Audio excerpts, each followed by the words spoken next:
Ooh, package from China time.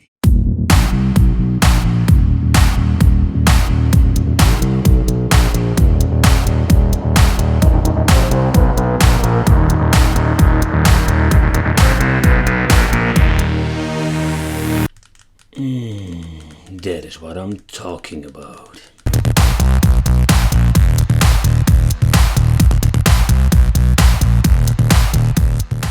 Welcome to the Wicked Gamer and Collector. Welcome back to the YouTube channel. So in today's video we're finally going to talk about the RetroGame 350 or the RG 350. The new generation of portable system are coming. It's still an invasion. New versions coming out every single month. But alright, today we're going to talk about the RetroGame 350. We're going to do an unboxing together with you, my Wicked family, and we're going to do checking out, to do some gameplay, and is this worth our money? Alright, let's see what we're going to get with this package. And the first thing I'm noticing with this is very simple. The package itself is very nice. It comes with this white box, and the first thing is this little foam. Never seen it before. Alright, so packaging is pretty straightforward. We're having the system itself. I'm going to do a little bit of wrapping. Very curious what kind of version I got. And they sent me the transparent black. Oh man, I'm very happy with it because I love the transparent versions. Alright, here we have a USB Type-C. I love this Type-C cables, by the way. I hope they will use it more often in the future. And there is no China toilet paper manual. No, we have the deluxe version, this with very nice print and explanation about the product. So for once, we have a manual we can actually use. Wow, that's what we call a big improvement. But right, enough about the box and all the things that comes with it. Let's talk about the device itself. What are we going to get? And I'm going to give you a small overview of the device. I'm going to play around with it so I can tell you exactly what I think of it. So let's start with the bottom. At the bottom we're finding two speakers, the on and off switch, CF slot, and we're having volume control and the reset button. At the top we're finding two C-type connections, one for charging and you can use it for adding controllers, or I'm guessing. We're having a headphone jack and an HDMI out and 4 shoulder buttons. Alright, so let's talk about the joystick itself. It feels quite nice, and this is not to be compared with the previous models. But what I think is very concerning, how durable is this rubbering, very soft compound on it? Is it going to stay for very long, or is it something that is going to be wear out very quickly? So that's something we will find out in the future. So what is a very nice addition is that the analog sticks have this clicky touch, something you don't find very often on Chinese portable systems. So that brings us to the D-pad, and the question will remain, can we use this for fighting games? It's got a very long travel, but the touch itself, as you can see, is very nice. And to be honest, I'm already a big fan of it. So if this thing plays very good in fighting games, I am sold.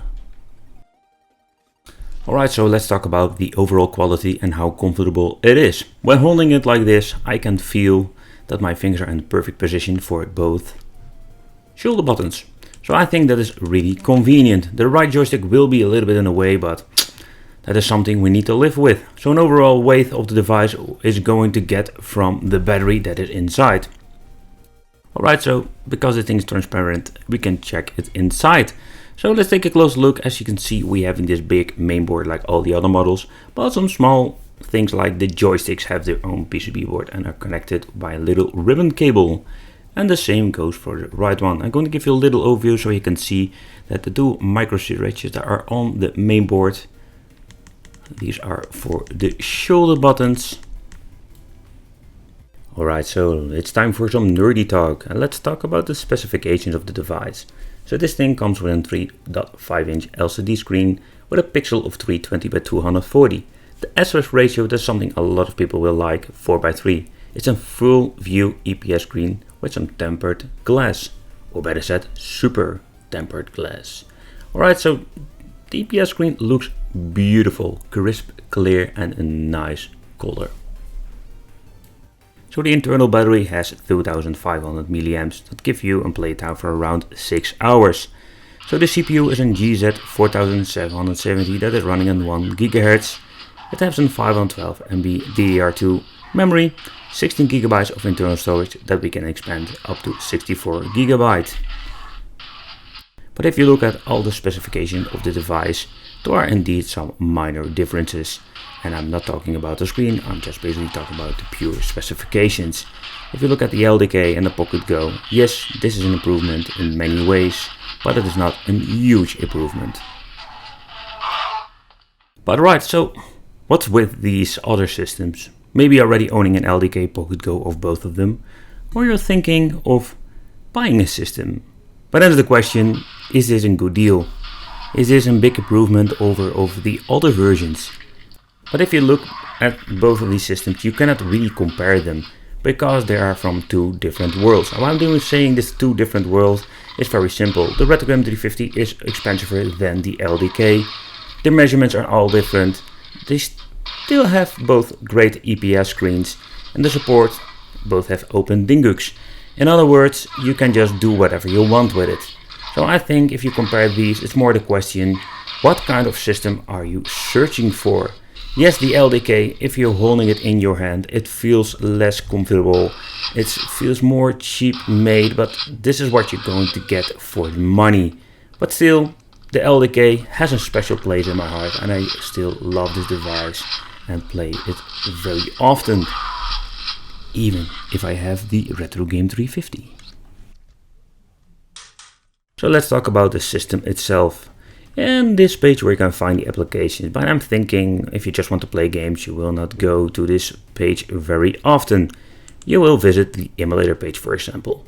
We having a wide range support. For example, we having arcade, NES, Super NES, Mega Drive, Master System, Game Gear, Game Boy, and I'm talking about the Game Boy Color, Game Boy Classic and Game Boy Advance, even the PC Engine, and all the other devices are supported, and you can basically add new emulators. Here we can find in the game section all of the homebrew games. There are some pre-installed versions, but we can always find and add a new one. And of course my favorite one, Street of Rage, is here. And let's see the setting menu. Here you can change language, for example, you can overclock the system, and there are a lot of little things you can change out. Alright, so let's take a closer look at this. You can use the screen input and all the other things like language changing, and there's a wide range support of different languages. I will just use English. Alright, so enough chit chat about the hardware specifications, enough nerdy talk. So let's play some games and let's see how the games are running on this device. So enjoy the show.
Alright, so that concludes this video. I must say I am very positive about this product. I think it's also a very good experience if you want to play retro games this way. But not only the retro games, I really love the homebrew part about this device. You can download, add new games, and overall for the money it's a pretty good system. Beautiful screen, and I can say this is what we call the next generation of Chinese portable systems. From this point on, I am very curious what kind of versions are we going to get in the future. We have moved on from crappy systems, and I'm not talking LDK, I'm more talking about the, let's say, PlayStation Vita and PSP ripoffs. We're having good quality products now. So in the long term, how will this thing hold up? That is something we need to find out in the future. For now, thanks for watching. Don't forget to subscribe to the channel, hit the little bell, and don't forget to check out the gaming channel. See you next time. Bye bye.